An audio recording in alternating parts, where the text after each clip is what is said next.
বাবু, তুই মোটেই ঠিকমতো খাচ্ছিস না, দিন দিন দুর্বল হয়ে যাচ্ছিস।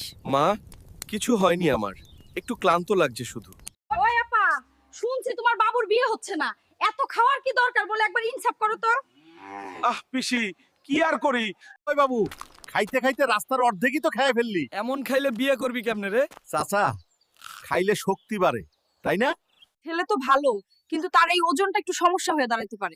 বোন, ওজন কমাইতে পারবে। ছেলে আমার মনের দিক দিয়ে অনেক ভালো। হায় আল্লাহ। মা, তুমি চিন্তা করো না, আমি সত্যি সত্যি চেষ্টা করুম, তোমারে কষ্ট আর দেব না। বাবু, তুই সুখে থাকলেই আমার সুখ, আমি আর কিচ্ছু চাই না। আশা ঠিক করছিস, এবার থেকে মন দিয়া পড়ুম। আমার একটু দেখে শোনা। আল্লাহ তোকে সহায় করুক বাবু, তুই চেষ্টা করলে তোর জীবন বদলাইব। মা, আজ থেকে আমি নতুন ভাবে শুরু করুম, সবাইরে দেখামু আমি পারি। যা বাবা, আল্লাহ তোকে সফল করুক, আমি তোকে নিয়ে গর্ব করুম।